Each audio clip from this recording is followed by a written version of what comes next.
Hello बच्चों, good morning. कैसे हैं बेटा आप सभी?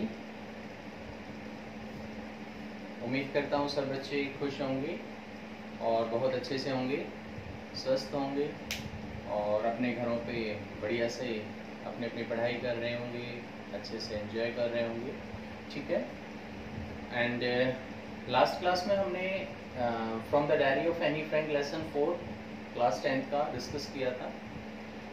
उसके बारे में हम आज कंटिन्यू करते हैं, उसको कंप्लीट करते हैं। उसके साथ साथ पिछली क्लास में हमने आपको थोड़ा सिलेबस के बारे में भी बताया था that some part has deleted from the CBSE board ने कुछ पार्ट डिलीट किया है, कुछ चीज़ें आपके रिमूव कर दी हैं, सिलेबस को रिड्यूस किया है। So I hope all have you check it and you know that which part has deleted from the your course. Okay, so now we will continue our chapter from the diary of Anne Frank and उसको आगे करने से पहले before we continue these chapters we will discuss that we have done in the last class. We will recapitulate the chapter from the diary of Anne Frank and you knew something about this.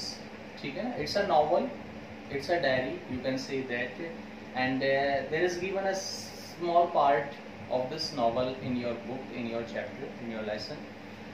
ठीक है ना? ये जो novel है from the diary of Anne Frank, the diary of Anne Frank, इससे छोटा सा part आपके सामने यहाँ पे रखा गया है। ठीक है ना? उसमें आप देखेंगे इस चैप्टर में the early days of Anne Frank. Anne Frank के अर्ली डेज यानी when she was in school, जब वो स्कूल में थी तब उसके बारे में बता रहा है। सो इस पार्ट को तो आज हम देखेंगे, लेकिन लास्ट क्लास में आपने जाना था उसमें एनी फ्रैंक के बारे में that how she started to write the diary, कैसे उसने लिखना शुरू किया था। Why she said that the diary is his true friend, her true friend. उसने क्यों कहा था कि डायरी जो है उसकी ट्रू फ्रेंड है। ठीक है ना?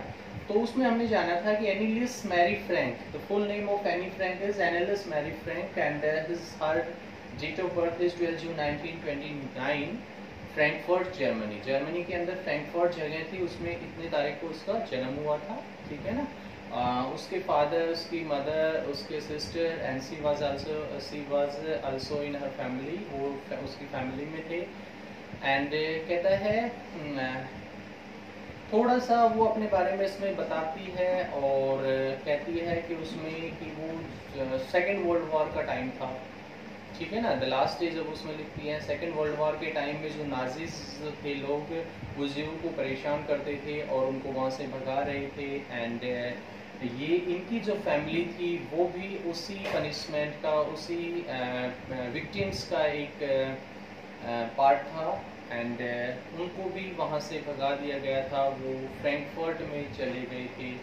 ठीक है ना? उसके बाद कहता है वहाँ पे उनके जो कुछ नॉन ट्रू के थे उन्होंने उनको जगह दी, जिससे कारण वो वहाँ पे छुप जाते हैं, लगभग 2 साल तक वहाँ पे छुप के रहते हैं। लेकिन फिर किसी ने उनके बारे में इंफॉर्मेशन बताई तो उनको कंसंट्रेशन कैंप में भेज दिया जाता है, जहाँ पे उसको फादर को छोड़ के उन सभी की डेथ हो जाती है। और उसके फादर बाद में देखते हैं when the situation was normal, then he went to that place where they were hiding, then he saw the diary of Anne Frank and he started read that and he decided to publish that. उसने उसको decide किया publish करने का और उसने उसे publish करवाया। And that time वो एक ऐसी बुक दुनिया में सबसे ज़्यादा पढ़ी जाने वाली बुक के रूप में सामने आई थी। ठीक है ना? ये तो था इस चैप्टर के पढ़ने से पहले का जनरल चीज़ें थी उसमें। अब आगे की चीज़ें की हम बात करते हैं।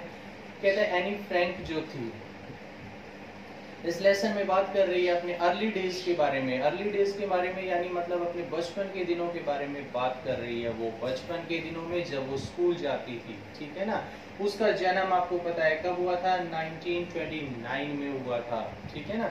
और 1929 के अंदर कहता है वो उसका जन्म हुआ और उसने फिर लगभग 6 साल की एज में उसने स्कूल जाना शुरू किया था। And when she went to school, जब उसने स्कूल जाना शुरू किया था कहता है उसकी जो हेड मिस्ट्रेस थी वो मिसेस प्योप्रेस थी। ठीक है ना? When she started going to school then her headmistress Mrs. Cupress, she loved her very much and Annie Frank also loved her a lot, बहुत ज़्यादा, वो भी एक दूसरे से बहुत प्यार करती थी, ठीक है ना। उसके बाद कहता है she thought that, Annie Frank सोचती थी, क्या सोचती थी उसमें कि that she was alone in the whole world, nobody is हर्ष, कि कोई भी उसका नहीं है, वो अकेली है। कहता है उसके लगभग 28-29 लोग जो उसकी फैमिली में अपने काउंट करवाती है, इतने मेंबर्स थे। And she also said that she all the members loved her very much, उससे सारे मेंबर्स बहुत ज़्यादा प्यार करते थे, ठीक है ना। कहता है फिर भी बहुत ज़्यादा प्यार करने के बाद why she said that she was alone in the world that, तो कहती है कि something is there that she can share only with her friend। कुछ चीजें होती हैं जो अपने पेरेंट्स से, अंकल आंटी से, ग्रैंडफादर ग्रैंडमदर, अपने रिलेटिव से शेयर नहीं कर सकती, जो अपने ट्रू फ्रेंड से ही शेयर कर सकती है। और उसने क्या किया, इस चीज के लिए वो अपने आपको अकेला फील करती है। सो उसके दिमाग में एक आइडिया आया। And what was the idea about that, she decided to start a diary, उसने डिसाइड किया एक डायरी लिखना। एंड 20 जून 1942 के अंदर, कहता है 20 जून 1942 में उसने क्या किया, अपनी डायरी लिखना शुरू किया था, ठीक है ना। She thought that diary is his best friend, वो मानती थी कि उसकी डायरी जो है उसकी बेस्ट फ्रेंड है। सम टाइम कई बार होता है तो टीचर हम भी फील करते हैं कि स्कूल में हाँ हमारे टीचर ने हमें डांट दिया, किसी फ्रेंड से हमारा झगड़ा हो गया, और वो चीज़ें हो सकता है हम अपने पेरेंट्स से जाके डिस्कस ना करें तो हम थोड़ा परेशान होते हैं। एंड किसी को अगर बताते हैं तो वो हमारा मजाक उड़ाएं, हमें क्रिटिसाइज करें। So that's why the same thing was also with her that she said that her diary is her true friend, उसकी डायरी उसकी दोस्त थी, सच्ची दोस्त थी। she never criticized her, उसने कभी उसकी आलोचना की, यानी उसकी डायरी ने उसकी कभी आलोचना नहीं की। she never make fun of her, कभी उसका मजाक नहीं उड़ाया। and she called her diary named kitty, उसने अपनी डायरी का नाम भी रखा जिसे वो क्या बुलाती थी, किटी नाम से बुलाती थी। यहाँ पे अपने स्कूल के कुछ मोमेंट्स को आपसे डिस्कस करते हुए बताती है। जब वो स्कूल गई थी 6 साल की, मिसेस क्यूप्रस उसकी हेडमिस्ट्रेस थी। एंड वो दोनों एक दूसरे से बहुत अटैच थी, दोनों बहुत दूसरे से प्यार करती थी। उसके बाद कहती है वो एक अपने मैथ्स टीचर के बारे में थोड़ा सा डिस्कस करती है जिसका नाम था मिस्टर किसिंग। मिस्टर किसिंग जो उसके मैथ्स टीचर थे। एनी जो फ्रैंक थी वो अपनी क्लास में बहुत बातें करती थी, ठीक है ना। आप भी ऐसे बहुत सारे बच्चे हैं जो टीचर पढ़ाता है और नीचे छुप के या किसी भी तरह से छुप के बातें करते हैं ना, ऐसे बच्चों को मैं भी जानता हूँ, है ना। वो बिल्कुल, लेकिन वो गलत होता है ना। पढ़ाई के टाइम पे पढ़ाई करनी, बातों के टाइम पे बात भी करनी है, और everything must be there in the class, ठीक है ना। But when the teacher is teaching then you must focus on the board, on the teacher only, ठीक है ना। आपका फोकस सिर्फ और सिर्फ किस पे होना चाहिए, पढ़ाई पे होना चाहिए। यस। तो कहता है मिस्टर किसिंग जो है उसे क्या करता है, वो बहुत ज्यादा बात करती थी। Many times her teacher told her that not to talk with other, बहुत बार उसके टीचर ने उसे समझाया, उसे कहा ना बात ना करने के लिए, लेकिन उसकी जो हैबिट थी सेम एज इट इज थी, वो अपनी आदत को नहीं चेंज कर रही थी, ठीक है ना। और वो ये भी बताती है कि उसकी फैमिली में लोग इतनी बातें नहीं करते हैं, लेकिन फिर भी वो सबसे ज्यादा बात करती थी क्लास के अंदर। सो मिस्टर किसिंग जो होता है तंग आके उसे क्या करते हैं, एक पनिशमेंट दे देते हैं, ठीक है। और पनिशमेंट उसने क्या दी, she gave her extra homework, उसने ही गेव हर एक्स्ट्रा होमवर्क। उसके टीचर जो मिस्टर किसिंग थे, मैथ के टीचर थे, उन्होंने उसे एक पनिशमेंट दी, और वो पनिशमेंट थी कि उसे एक्स्ट्रा होमवर्क करना है। और एक्स्ट्रा होमवर्क के लिए उसने उसको एक टाइटल दिया।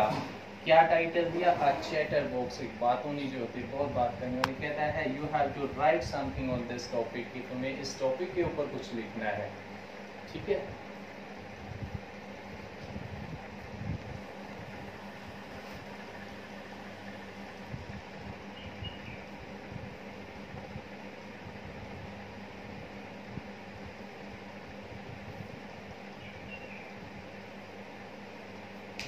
थोड़ा सा टेक्निकल प्रॉब्लम, ठीक है। Now we are continue. कहता है मिस्टर किसिंग जो उसके टीचर थे उन्होंने उसको एक्स्ट्रा होमवर्क दिया और उसे चैटर बॉक्स जो टाइटल था उस पर लिखने के लिए दिया, उसने उस पर लिखा, ठीक है। और लेकिन उसने उसकी जो आदत थी वो कंटिन्यू रखी, उसे बिल्कुल भी नहीं चेंज किया, तो उसे दोबारा से फिर पनिशमेंट दी गई, ठीक है ना। और दूसरा उसे टाइटल इनकॉरेजिबल चैटर बॉक्स यानी कभी ना सुधरने वाले जो चैटर बॉक्स थे उसका टाइटल दे दिया, जिसके ऊपर फिर से वो दोबारा से उसके ऊपर लिखती है, ठीक है।